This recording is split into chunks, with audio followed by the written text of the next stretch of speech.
You got this. A hug might be a good... You got this.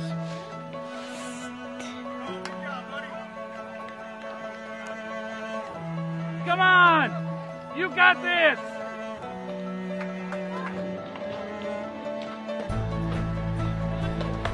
You got this. Dear Jesus, You got this.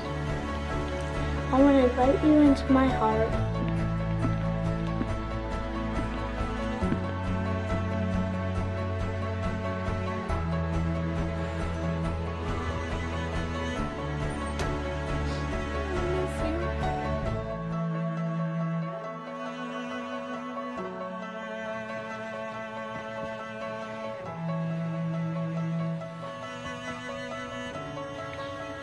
You got this.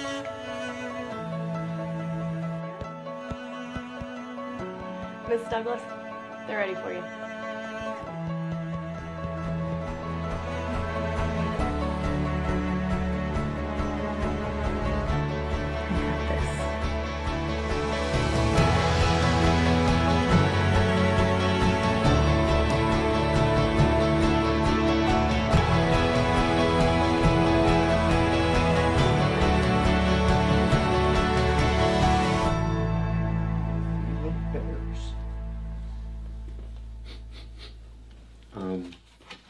I think he needs... You got this.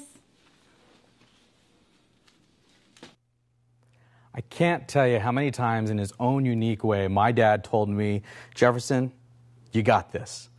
And those words, those actions, those affirmations of encouragement have meant everything to me, even to the point to where I'm standing now at the E2 Media Network. Joining me right now is, well, my extreme pleasure of my guest on my podcast every week, Rod Drexler from Real Stuff. My dad says, Dad, how you doing? I'm doing pretty good. Did you get the lawn mowed before we came over? Well, this is why I'm going to move to artificial turf. Oh, I see. It's funny because growing up, Dad was perpetually, look, it's not that I want you to mow the lawn, it's I want you to want to mow the lawn. That would be it. We have definite different love languages. Our podcast, Dad, Real Stuff My Dad Says, it deals with primarily life lessons that you've taught me, taught my brother, pearls of wisdom that you've basically told anybody who you've came in contact with over the last 40 years. Granted, it took me the first 25 years or so before I realized that you had real value behind all those words. I pretty much blew you off like most kids do. Mm-hmm. But now I realize just how precious these pearls of wisdom are. That's as far as you as my dad. We're in a whole nother realm of life now, where you are not just dad to me and my brother, but you're grandpa or fampa, mm-hmm. as the youngest says. Yeah. Dad, I guess, what are the main differences? Joys, heartaches, challenges. What are some of the major differences that you've encountered as far as parenthood versus grandparenthood? Well, probably the easiest one is age. Okay. That when I was a brand new parent, I was 21 years of age. Mm-hmm. And there's a whole lot about life that you just don't know. And what happens is that you have to go through a lot of trial and error. And then that's part of the main reason that we've done this podcast, is be able to encourage people that there are some struggles that you're going to have. And that what happens is that let me give you some advice on what happened with me, and then you make the adjustments of what works for you. Bill Cosby used to talk about how grandparenting is so much better than parenting because you get to have fun with the kids, and then at the end of the day, you return them, get rid of them. I know you obviously you have fun with our kids all the time, but there are some things that you do intentionally, from nicknames to other just behavioral type things that you do intentionally as a grandpa. So it's not just play with grandpa, wrestle with grandpa, have ice cream with grandpa. You're much more than that. What are some of these intentional things you've done with your grandkids? I would say an important thing for me was when I grew up, neither one of my parents were very nurturing type people. They just didn't know how to do that. They did not have good role models around them, And so they passed on what they knew. And so one of the things that I tried to develop was a way to communicate that I love you, okay? And to be able to sincerely put that across, not just say it as words or part of a card, but to be able to really prove that I love you on a regular basis.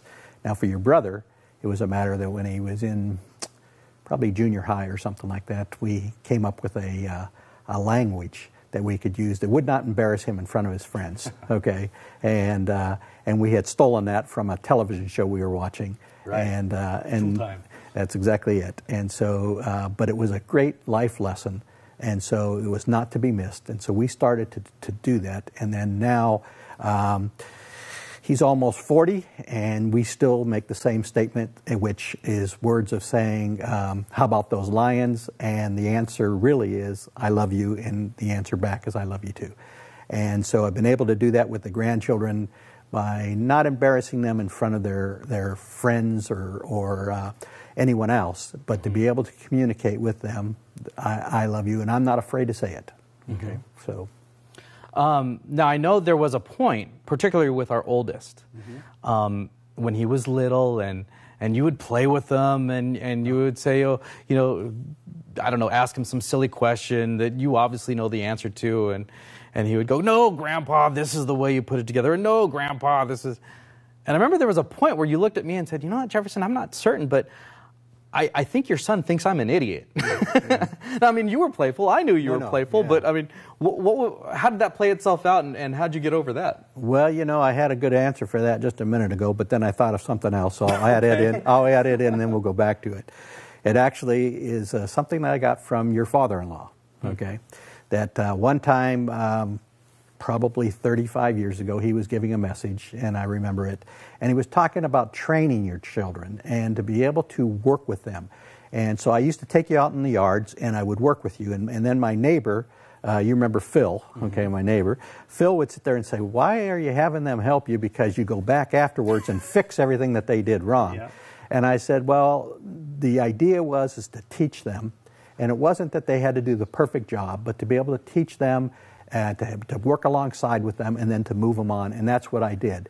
And so the same thing happened with Josh when he came along. I was kind of joking around with him all the time because I wanted him to have the answers. I wanted him to be the smart one. And then I thought to myself after a while, you know what, he might start to believe that I'm an idiot, that I really don't know what I'm doing, and so I've got to come up with a little bit of, that I know a few things in here from time to time. That you have some credibility. Yeah, some credibility, that would be it.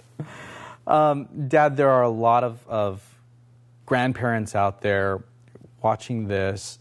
I know where their hearts are as far as, of course, they want to love their grandkids, and of course they want to see their grandkids grow up to be successful and to have great Christian lives and marry the perfect spouse and all this.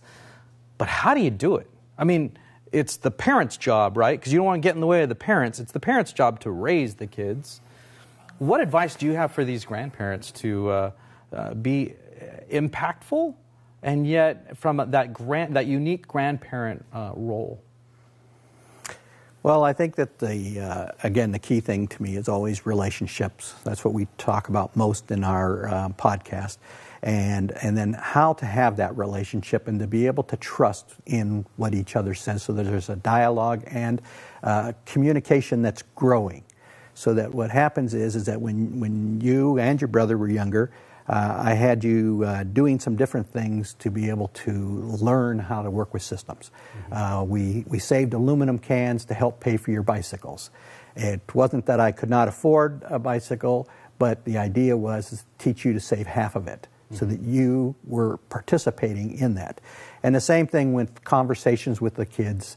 And all, that's what I want to do, is I want to get them to think along the lines of how they come up with a plan, what they do with it, and then to be able to consider all those things in making every decision that they make. I guess to wrap up, Dad, when it comes to being a grandparent, I know that you gave up a lot. In your own, you moved to live closer to your grandkids. Yeah. Now that you're retired, you are able to devote a lot of time to hanging out with the grandkids. I know that that's your priority. But not everybody has that kind of flexibility. You're right. So, and I know you've got a lot of friends that live in those shoes. What do you have to say to grandparents who, as I said, have all the best of intentionality, but don't have your kind of flexibility in life? That could be a gifting thing as well, because what happens is that I've always worked well with children, okay, and so they work with me well. And so it's very easy for me to be able to say something to the boys, and then they listen and they go along with it. Where sometimes parents or grandparents, they struggle with their grandchildren, and they're not really sure that the grandchildren are enjoying their participation. So what happens is that when you come to the place where you're able to enjoy both ends of that spectrum, that they enjoy you, you enjoy them, then you may enjoy spending more time with them. And if that's the case, then what happens is that you can be able to pass on the love of happiness to them, because it's very important for us to be able to say that we enjoy our lives. A tough scenario that I know a lot of parents, grandparents, or families run into has to do with backing your child's play. So you're the fun grandparent. Okay. You can see the solution in a certain situation, and then you see me or my wife doing something as parents. You got to back our play, and yet, you know, you kind of you have that inclination where you want to interject. Tell me about kind of that unique scenario. As far as that might be different than you think. I back your play when you're around, and then I can do anything I want when I'm alone with the He's kids. The underminer. Yeah, that's it. That's the key, though. I mean, how do you be a fun and loving grandpa and not undermine the parents? Because I think that what happens is that this is a great answer. When I was a referee for soccer, it was a sport that very few people understood. And that what happened was that when I made calls, I explained them sometimes to the parents, to the coaches, to the kids, because they did not know why a call was being made. And so what happened is when you explain something to people, then they had a better understanding with it. So in order to back you, if I explain why you did something, then what happens is they have a better understanding. It isn't just that you're being mean and I can't play with that. Right. There's a reason for it at the time. Speaking of understanding, we have somebody tweeting in or chatting in a question for you, Dad. Joel, what do we got? Well, yeah, and it was just actually right before you dealt with it, one of our guests said, do you talk with the parents to see what they want from you? Do you clear things, or like you were talking about, how do you back up the parents and not make sure you're not going against them? But it sounds like you just answered that. Right, well, but that does nail it down. Those it's not like you and I get to have a huddle every day and say, okay, this is what we're doing and this is how it's going to go today. And as a grandpa, you need to be even extra observant of the patterns and kind of the trajectories that my wife and I are laying out. How does that work? That would be true. I know we just, in a previous podcast, when we were talking about, counseling for premarital counseling or something like that. And I remember when I met with a premarital counseling for you, and we had taken a little test. And one of the things I'd put down in the test is I thought that we would see each other about once a week. And the guy came back, good friend of mine, great guy. He came back and just said, listen, I want you to know it's not going to be that way, that they have their own lives, they go out on their own, and you won't see them as much as you think you're going to see them. And so it kind of surprised me, because I thought once a week would be probably pretty good. And I know that counted it up last week. I was there 5 days last week with your family. So it isn't that I have to... We wanted to see you less before we had kids. I didn't want to... I don't have to be there talking to you about something. I can have that understanding by spending enough time with you to know where you and your wife want to go. And the key to all of it is that I believe that we are Christ-centered in a lot of our thinking. And so that's what pushes us in the same direction. And so I have confidence in what you're doing, what your wife is doing, what your other grandparents are working with and stuff like this. So it's I feel like we are all part of a system working together, not a bunch of individuals working with the kids. Right. You know, a good example of this happened just a couple days ago. We had a unique opportunity that I was able to take just our twins, those 7-year-old boys, to Disneyland. It was just me and the 2 guys. We're running around Disneyland having a great time. And then my parents joined us. And one of the twins, because, you know, they're little boys, they grow like this. And one of the twins was old enough to go on the big roller coaster there. One of the twins was just less than a half an inch too short. That's right. So I came up with a plan. I was able to, I came with the idea of once Grandma and Grandpa got there to help me out, I can take napkins and roll them up into a nice good wad, even, you know, reinforce it with one of those wooden spoons for the ices. And I was gonna, the twin who's a little bit too short, I was just gonna tuck that into his tennis shoe, give him just a lift, just a little bit of lift. I understand. And you and Mom were like, hey, yeah, let's do this, that we can get the boys on the ride. And my other twin, he looks at me and he says, no, I'm not going to lie. If we're going to lie, I'm not going on at all. That's right. And I was caught with this moral dilemma. And you then said, you're like, all right, son, moral dilemma time. What are you going to do? That's right. And I'm like, okay, well, Grandma, Grandpa, what are you guys going to do? How we are caught with something where my 7-year-old is saying, are you going to lie about this scenario right now, Dad? And there was all these different, attitudes and things, decisions that need to be made right there. Now. And well, we ended up. I said, "You're right, son." He called my cards, and I folded, and I said, "You're right." And we did not lie, and you guys took the one. Now, next time we'll do that. Now I'll add to that a little bit. Right. You're on that roller coaster. How many seats are there? 2 seats. 2 seats. 2 children. You.